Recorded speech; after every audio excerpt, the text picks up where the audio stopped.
Bienvenidos a La Hora del Museo, el podcast del Museo Histórico Nacional.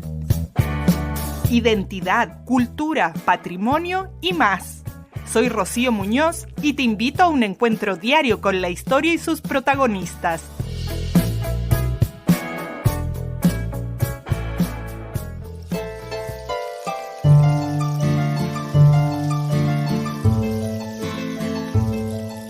El viernes 4 de septiembre de 1970 se realizaron las elecciones presidenciales en las que participaban los candidatos Jorge Alessandri, del Partido Nacional, Radomiro Tomic, nominado por el Partido Demócrata Cristiano, y Salvador Allende, quien ya se había presentado en 3 elecciones anteriores. Allende ganó y obtuvo el 36,63% de los votos. Según la Constitución de ese momento, si ninguno de los candidatos obtenía la mayoría absoluta, la elección debería ser realizada por el Congreso Pleno entre los candidatos que obtuvieran la más alta votación. Lo estrecho de los resultados, con menos de 40.000 votos de diferencia entre Allende y Alessandri, puso al Partido Demócrata Cristiano como árbitro de esta situación. Antes de la decisión del Congreso, que debía realizarse el 24 de octubre, un comando paramilitar del grupo derechista Patria y Libertad secuestró y asesinó al comandante en jefe del Ejército, general René Schneider, con el fin de evitar la inminente elección de Allende. El atentado produjo una conmoción pública que no logró evitar que el Congreso ratificara la elección de Allende como presidente de Chile por 153 votos sobre 35 que obtuvo Alessandri. El resto es historia. Y esta historia es la que conversaremos hoy con Joan Garcés, quien fuera asesor principal y amigo cercano de Salvador Allende. Garcés es doctor en Ciencias Políticas, licenciado en Derecho, profesor en Relaciones Internacionales y autor de numerosos libros que analizan la experiencia chilena. Prepárense para una conversación reveladora y profunda sobre los ecos de la historia y las elecciones que aún resuenan en el presente. Vamos a conversar sobre el libro 1970, La pugna política por la presidencia de Chile. Bienvenido, Joan, qué gusto tenerte aquí. Gracias por aceptar esta invitación del Museo Histórico Nacional. El placer es mío. Le saludo a usted y miembro del Museo Histórico Nacional de Chile. Muchas gracias, Joan. Bueno, hoy conversábamos un poquito antes de iniciar esta entrevista. Estamos ya en esta época septiembre que marca tanto nuestra historia por las fiestas patrias y por supuesto después por el golpe militar, que el año pasado se estuvieron conmemorando los 50 años, ahora vamos en la conmemoración número 51 y hoy día queríamos hablar de tu libro de 1970, La pugna política por la presidencia en Chile. Aquí hay tanto que conversar porque tú estuviste viviendo toda esta experiencia. Entonces, bueno, vamos a ir tratando, yo me emociono porque tengo muchas preguntas en mi mente, vamos a ir tratando de organizar todo esto que quiero conocer. Cuéntanos sobre este libro, ¿qué te motiva a hacer este libro desde la perspectiva en que lo haces, que es un análisis tan detallado de ese momento? El momento es el año 1970. Yo acababa de sostener mi tesis doctoral en París, en Sciences Po, en la Sorbona, en el mes de julio del año 70, después de 4 meses de trabajo y de investigación, en que había llegado a la conclusión de que en las elecciones presidenciales de septiembre del 70 la candidatura del doctor Allende podía ganarlas. Y yo conocía al doctor Allende desde mi estancia en el año 68 en Chile, me invitó a colaborar con él en la campaña y durante ella dirigí un seminario en la Flaxo, el centro donde yo había estado investigando el año y dando clases el año 68. Y mientras colaboraba en la campaña, pues iba analizando los programas y el resultado de ese trabajo fue la publicación que presentamos en el Hotel Crillon junto con Mario Benedetti, 2 libros que publicó simultáneamente la editorial universitaria. Por consiguiente, digamos, es una especie de análisis de la campaña mientras estoy participando en ella. Claro, eso es lo que me imagino te da un acceso de primera mano de la información. Y justo quería saber eso, ¿cómo nace tu relación con Chile? Tú estabas acá, como decías, en el año 68 por motivo de estudio. ¿Qué te trajo para acá en primera instancia? En mi tesis doctoral yo estuve haciendo un análisis comparado del desarrollo político y económico de 2 países de América Latina y escogí Uno que tenía una historia interna de muchos conflictos y guerras civiles, que era Colombia, y otro que me parecía el de mayor estabilidad institucional, que era Chile. De forma que fue el interés intelectual por Chile el que me llevó al año 68 a la Flaxo. Yo me costé el viaje dando clases en la Flaxo, que tenía entonces su sede en Santiago de Chile. Y, digamos, ese interés por la historia y por la dinámica chilena lo que atrajo mi atención. De forma que me complace haber colaborado a la victoria del doctor Allende, y que le puedo decir que en los medios intelectuales y también algunos sectores políticos, cuando yo llegué allí en el mes de julio de los años 70, había cierto escepticismo que esta no fuera sino también la cuarta derrota de la candidatura de Allende. Allende ironizaba diciendo que en su tumba podrían poner como lema: aquí yace el futuro presidente de Chile, ¿no? Como se le presentaba normalmente en los mítines y los encuentros políticos. Pero bueno, rompió con el dicho de la tercera es la vencida. Para él fue la cuarta la vencida. La verdad es que éramos pocos los que estábamos convencidos de que se iba a ganar esa elección. De hecho, yo creo que él me pidió que continuara trabajando, porque yo llegué por 3 meses. Yo, en el mes de octubre del 70 debía de incorporarme a la Universidad de Madrid, donde estaba dando clases de teoría del Estado. Y él me pidió que me quedara a trabajar con él. Y creo que fue la coincidencia de los análisis que hacíamos, él en función de su profundo conocimiento de la realidad de todo el país, política, social y económica, y yo con mi conocimiento analítico. Esa coincidencia se consolidó durante esa campaña presidencial y se prolongó hasta el último día. Yo le acompañé el propio 11 de septiembre del 73 dentro del Palacio de la Moneda. De forma que fue una relación muy personal, de confianza mutua, dentro del respeto de la función de cada cual. Yo respetaba su función como presidente y él respetaba mi independencia de criterio. Yo hablaba con él con total libertad y sin ningún tipo de formalismo ni de cortapisas. Y ese trato directo y sincero es el que, digamos, cimentó nuestra amistad. A ver si aquí nos puedes comentar, nos vamos a salir un poco de la historia formal, pero ¿cómo se conocen? Tú eres un estudiante, digamos, que viene a preparar esta investigación, que Chile era uno de los países a analizar, pero de ahí a conocer a quién está de candidato, no sé si era candidato ya en ese momento exacto, pero lo había sido al menos, de ahí a conocer a un candidato a la presidencia, ¿cómo se hace este nexo? Pues son las casualidades de la vida.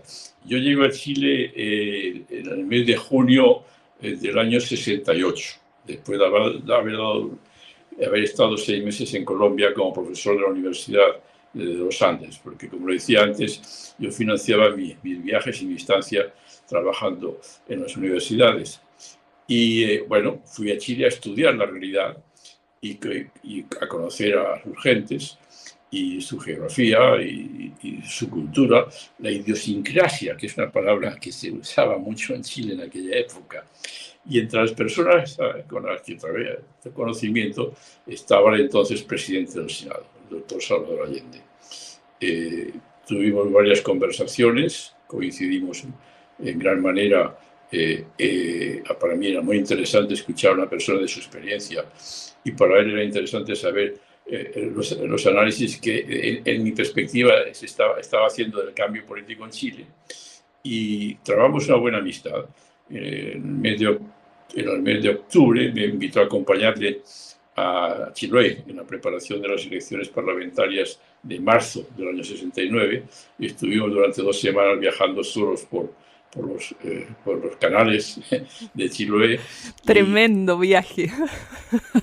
Yo regresé a París en Navidades del año 68, y en los 70 lo pasé terminando la redacción de mi tesis en París.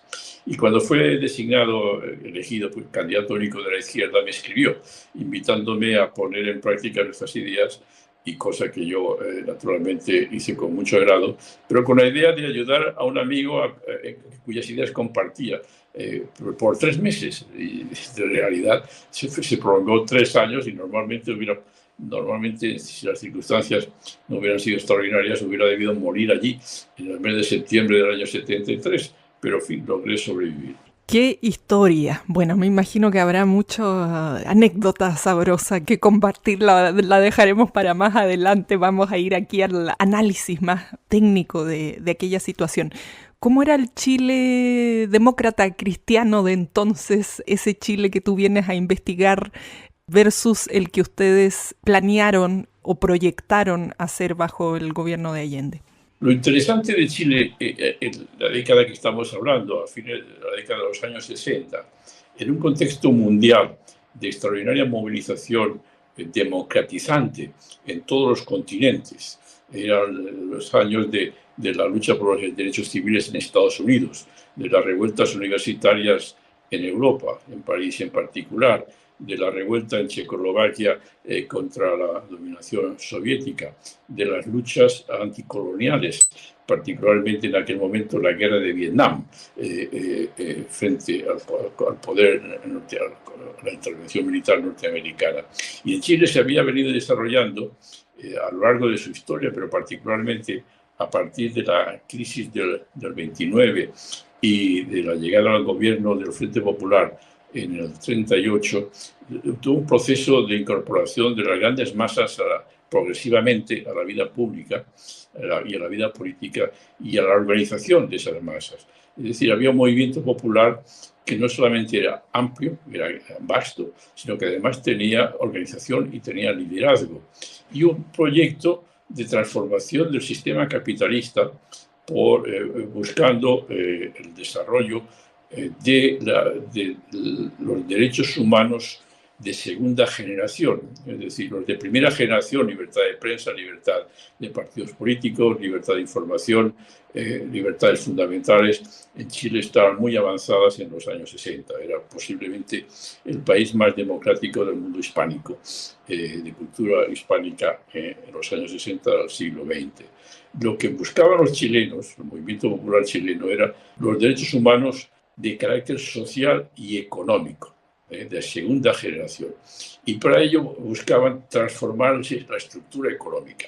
Pero lo singular era una transformación no solamente a través de los mecanismos legales y democráticos existentes en ese momento, sino ampliándolos, de forma tal que la estructura de poder fuera cambiando progresivamente, de manera tal que la concentración en núcleos reducidos, digamos, de la clase dominante, fuera progresivamente reemplazada por una mayor participación popular, de forma que la democracia fuera una democracia participativa.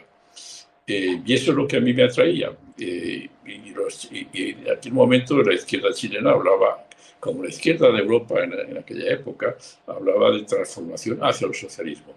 Y lo que yo veía, y eso es lo que yo aporté en mi colaboración con el presidente, es que la secuencia histórica que estaba siguiendo Chile abría la posibilidad de nuevos caminos de transformación al socialismo. Eso yo lo intuí antes de la victoria electoral de septiembre del 70 y después pues lo teoricé en mi trabajo con el presidente. Y el libro que estamos comentando del año 70 es una etapa de esa teorización del cambio político, de transformación social y económica en una orientación socialista. Estaba revisando algunos detalles, hay muchos de los factores económicos. Entonces, ¿cómo era ese Chile? Pensemos así como si es que se puede hacer un perfil o una imagen para quienes nos escuchan hoy de cómo era el Chile económicamente de esa época. Tú en el libro pones algunos detalles del crecimiento de los últimos años hasta antes de las elecciones y cuál era la proyección que ustedes hacían, porque había como, por lo que yo entendí viendo el libro, había como cierta tradición política o cierta tradición de gobernar que a partir de 1970 se pretende cambiar totalmente y se cambia, bueno, no logra llegar hasta el final, pero se hace un cambio total, por así decirlo.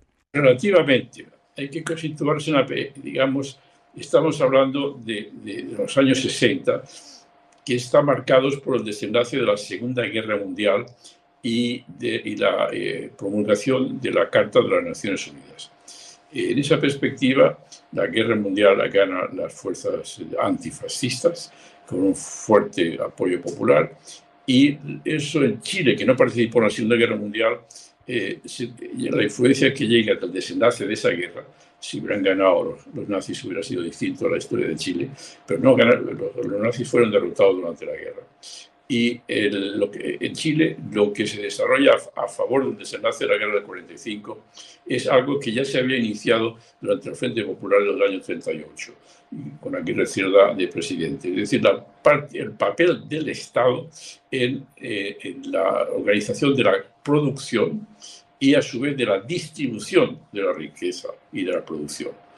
Son los años en que, por ejemplo, la creación de la Corfo, que fue una decisión del Frente Popular, y el desarrollo de la inversión pública en sectores claves de la economía, y el resultado de esa producción, pues el Estado la distribuía a través de su política social, de viviendas, de educación, de salud, y encontraba la generación que yo conocí en aquellos años 60 que había una incoherencia, y era que la principal fuente de riqueza del país, que era la producción de las grandes minas de cobre, los principales beneficios de esa explotación no se quedaban en el país. De ahí que fuera un anhelo nacional que desbordaba las fronteras de los partidos políticos, el que la gran minería del cobre debía ser propiedad de todos los chilenos, en el sentido de que su producción y sus beneficios debían ser íntegramente para el pueblo chileno, para la sociedad chilena en general. Y efectivamente, la nacionalización del cobre fue uno de los ejes principales de la campaña presidencial del 70, y después del propio desarrollo, no solamente ya del gobierno de la Unidad Popular, sino hasta ahora, la contribución de esa nacionalización de la gran minería al sistema económico chileno es fundamental, aún hoy. Totalmente. Bueno, el año pasado, si no me equivoco, o hace poco se estuvieron conmemorando justamente esa fecha de la nacionalización del cobre, que nos cambió, yo creo, para siempre como país. Vamos a esta época de elecciones. Mencionábamos en un inicio, ya Salvador Allende va por cuarta vez como candidato. ¿Cuáles eran sus contendientes? ¿Cómo era esta escena política en 1970? Bueno, como usted comprenderá, la cuarta candidatura. Allende ya tenía mucha experiencia. Lo que me llamaba la atención era la forma como, digamos, el contacto directo que había entre la dirección política de la campaña y el propio candidato y la militancia. Cuando yo le acompañaba en la campaña del 68, previa a las parlamentarias del 69, era el presidente del Senado y se alojaba en casa de militantes. Vale decir, la campaña electoral era un trabajo fundamentalmente de la militancia. Había muy poco dinero detrás de la campaña presidencial de Allende. Era sobre todo el entusiasmo y la convicción de los militantes de los distintos partidos que la conformaban, que era una coalición amplia, en la Alianza Socialista Comunista, también con la participación del Partido Radical, el partido más antiguo de la historia de Chile en aquel momento, y que Allende siempre se esforzó en incorporarlo a la Alianza Popular, y con la incorporación de los cristianos de izquierda. El movimiento de cristianos por el socialismo nace en Chile precisamente en esos años. Y tenía una estructura, pues estaba el candidato y a su alrededor estaba una comisión política integrada por un representante de cada uno de los partidos. Y el generalísimo de la campaña era el senador Rafael Tarús, muy simpático, por cierto. Y yo me incorporé a trabajar directamente con el candidato y continué con él trabajando directamente hasta el final. ¿Quién era, por así decirlo, como el enemigo o contra quién era la lucha directa? Tú decías en un inicio, no esperaban ganar las elecciones presidenciales. El doctor Allende, candidato, sí estaba convencido que podía ganar. Los dos estábamos convencidos. Yo hacía mis estudios teóricos, pero también analizaba las encuestas. Desarrollé un pequeño modelo matemático combinando los distintos resultados que me dio muy buenas consecuencias. Le cuento una anécdota, por ejemplo. Apliqué ese modelo en la noche de las elecciones del 4 de septiembre. Yo almorzamos en Guardia Vieja, en la residencia del candidato, y me trasladé a eso de las 4 o 5 de la tarde a la sede del comando de la Unidad Popular, que estaba en la sede del Partido Socialista, con una máquina de calcular y mi modelo. Y seguí los resultados a medida que iban saliendo por comunas. Y a eso de las 10 de la noche, o pasadas las 10 de la noche, y ya todos los canales estaban diciendo que Allende había perdido. Inclusive el canal 13, creo que era creo que el canal 13 o el 9, no se recuerdo ahora exactamente, que era el que apoyaba la candidatura de Allende. Y suena su teléfono y me dice, ¿qué dice usted? ¿Qué dice en sus cálculos? Y yo digo, bueno, si no hay un pucherazo, usted ha ganado las elecciones. Y él me contesta, no, en votos. Es decir, no entendió la expresión española del pucherazo en el fraude, ¿no? Las proyecciones que a mí me dan estos primeros resultados es que usted va a ganar por este margen. Y en base a ese análisis prospectivo mío, levantó el teléfono y llamó al jefe de plaza, que era el general Camilo Valenzuela, y le pidió permiso para que pudieran manifestarse los partidarios porque habíamos ganado. Valenzuela, que después resultó que estuvo complicado en el golpe de Estado del año de octubre siguiente, un mes después, cuando fue asesinado el comandante en jefe Schneider. Valenzuela recibió $50,000 de Estados Unidos en aquella época para sumarse al golpe. Esa noche del escrutinio, pues le dijo, deme su teléfono y yo le llamaré, o llámeme usted dentro de una hora. Y efectivamente Valenzuela, jefe de plaza, llamó al comandante en jefe, René Schneider, que le contestó, bueno, han ganado, tienen derecho a manifestarse. Y así fue como Allende llamó a sus partidarios a salir a la calle a manifestarse.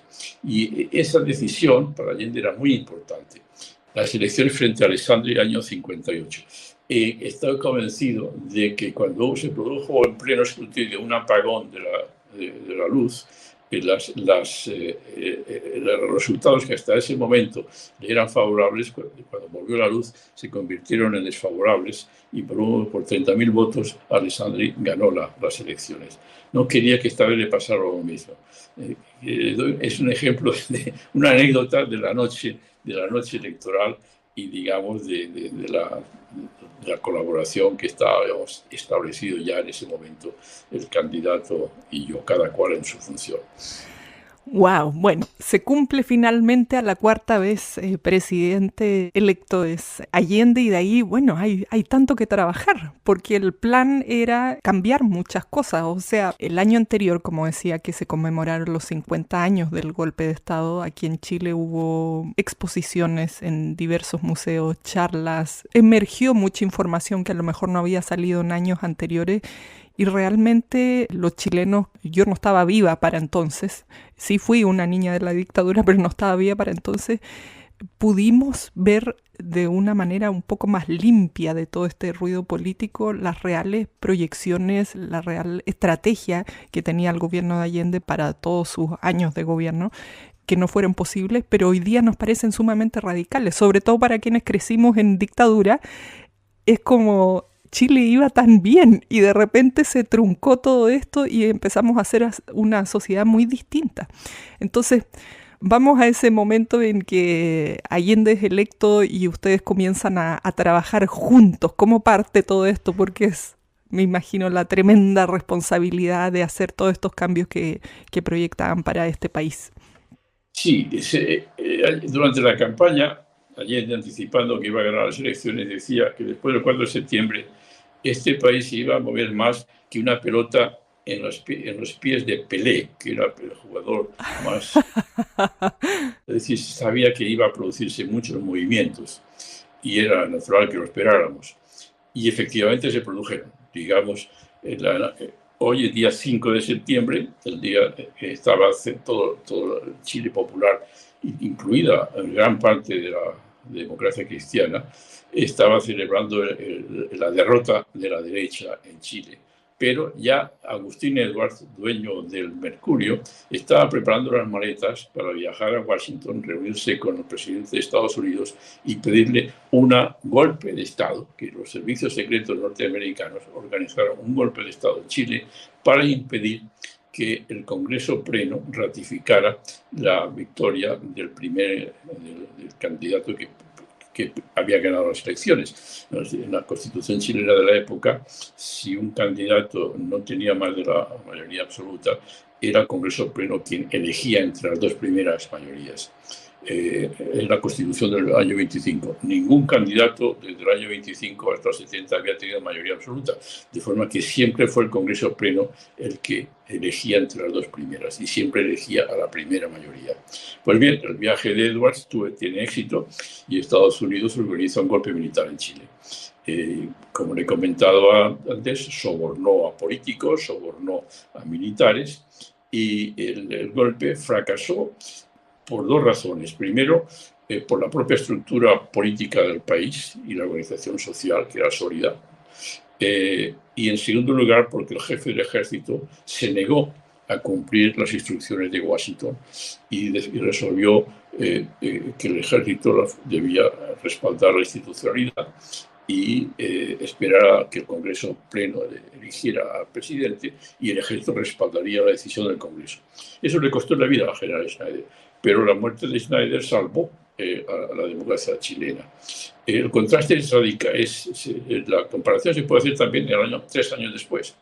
3 años después es la traición del comandante en jefe del ejército lo que permite el éxito del golpe. Sin la traición del jefe del ejército en el 70 no podía haber golpe y en el 73 tampoco habría habido golpe. Hubiera podido producirse alguna sonada, algún amotinamiento, pero de ninguna forma el golpe, la tragedia que recayó sobre Chile.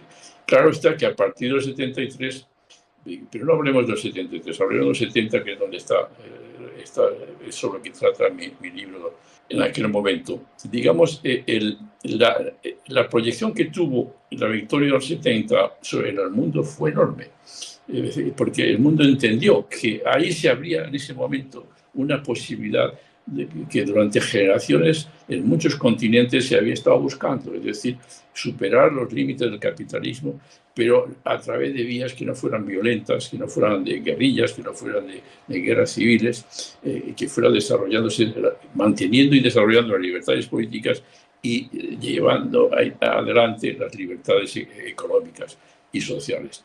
Y quien más claramente entendió el peligro que esto suponía para la hegemonía norteamericana en el mundo fue Kissinger, el secretario de Estado, en ese momento consejero de Seguridad Nacional del presidente de Estados Unidos. Y hay un memorando, que lleva la fecha justamente de 5 de noviembre del año 70, es decir, el primer día en que Allende es presidente, en que dice que si se consolida el gobierno de Allende, la hegemonía mundial de Estados Unidos está en peligro. No solamente en Estados Unidos, sino en el mundo entero. Esa era la estimación que hacían en Washington, y la conclusión que Kissinger aconseja a Nixon es hacer todo lo posible para impedir que se consolide la alternativa que estaba desarrollándose en Chile. De forma que, digamos, fue abortada por la fuerza, pero los valores que estaban allí desarrollándose son valores que vienen de muy atrás en el tiempo y que se proyectan siempre para el futuro, ¿no? Que es el de la democracia participativa, el de evitar que la riqueza no se concentre en una pequeña minoría, lo que pone en peligro la propia democracia cuando no desemboca en gobiernos autoritarios, en la defensa de la de la unidad del país, pero respetando su pluralidad. Por ejemplo, el gobierno de Allende la cuestión mapuche la enfrentó de una forma totalmente novedosa, reconociendo la singularidad de la nación mapuche y empezando a restituirle las tierras que le habían sido robadas durante la época republicana. Igualmente, la preocupación por lo que hoy llamamos el ecosistema. Se encontraron, cuando fueron nacionalizadas las grandes minas del cobre, que las empresas multinacionales que las poseían habían dejado unas escombreras tremendas de miles y millones de toneladas de residuos. El gobierno tuvo que asumir el costo de restaurar la naturaleza en ese terreno, etc. Pero a su vez, digamos, la clave está en esto. ¿Quién tiene el poder y cómo se organiza el poder? Entonces, en la estructura del gobierno de Allende, el poder lo debían tener los trabajadores. Trabajadores en un sentido muy amplio, prácticamente todos los que vivían de su trabajo, lo cual debería ser el 60 o 70% del país, ¿no? Esa era la definición amplia de trabajadores. Y la economía debía funcionar de manera tal que en su propia gestión participaran también los trabajadores y los miembros de las asociaciones, de los sindicatos. Las empresas del área pública, del área estatal, tenían un consejo de administración en el que había participación directamente elegida por los trabajadores de la empresa. Y el Chile de aquella época era un Chile de una extraordinaria democratización social. Desde la escuela, desde los liceos, las universidades, los sindicatos, los colegios profesionales, todo el mundo votaba en Chile y todo el mundo elegía a sus representantes. Esa era una democracia en acción. Entonces lo que se proyectaba era que esa democracia en acción tuviera también una traducción en el terreno económico. Pero muy importante, desarrollando la democracia política. El año 72 Chile ratifica el Convenio Internacional de Derechos Civiles y Políticos, ¿no? que garantiza justamente la preeminencia de los derechos fundamentales. Lamentablemente, esa ratificación no fue reconocida por la Junta y por razones obvias, puesto que la violó de manera sistemática. Esos postulados fueron truncados por la fuerza, pero si uno mira el mapa del mundo, pues ve que por aquí y por allá están intentando volver a manifestarse en las circunstancias del mundo actual. Por ejemplo, en la política exterior. La política exterior del gobierno de Allende estaba fundamentada en la Carta de las Naciones Unidas, es decir, el respeto a la soberanía de cada pueblo y la no injerencia en los asuntos internos. Y eso significaba que el gobierno de Allende era un gobierno democrático en un país democrático. Y sin embargo, decidió tener relaciones diplomáticas sin lo que llamaban entonces fronteras ideológicas, es decir, rompiendo las prohibiciones que imponía Estados Unidos de que no se podía reconocer a la China popular, no se podía reconocer a Vietnam, que estaba en lucha, no se podía reconocer a Cuba, que tenía una dictadura del proletariado, no se podía reconocer a los países de la Europa oriental, que estaban bajo el sistema de hegemonía soviética. No. Chile mantenía su propio sistema económico, su propio sistema político, pero entendía que en Vietnam podían tener un sistema político distinto, que en Cuba podían tener un sistema político distinto del chileno, y sin embargo había buenas relaciones entre esos. Es decir, una política internacional abierta de respeto mutuo a todos los países.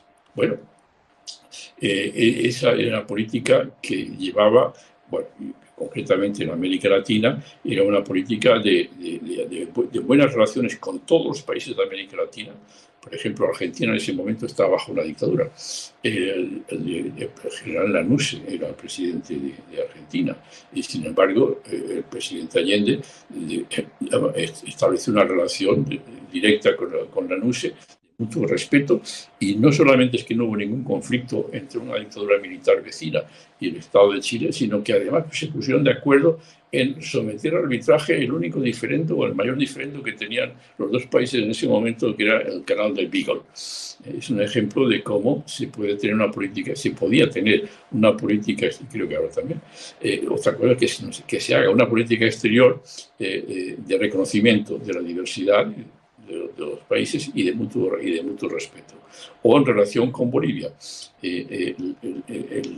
Con Bolivia Allende hizo un gran esfuerzo de entenderse con el presidente Torres de Bolivia para intentar acabar con el ciclo de desconocimiento mutuo. Lamentablemente, en agosto del 71, un golpe de Estado en Bolivia derrocó al presidente Torres y frustró esa posibilidad. Y lo mismo con Perú. Es decir, Allende entendía que las inversiones tenían que hacerse no en armamento, sino en acciones, en actividades sociales en beneficio del conjunto de la población. Más casas, más educación, mejor salud. Por consiguiente, había que tener relaciones de buena vecindad con los países vecinos. Y que las relaciones con Perú fueron excelentes.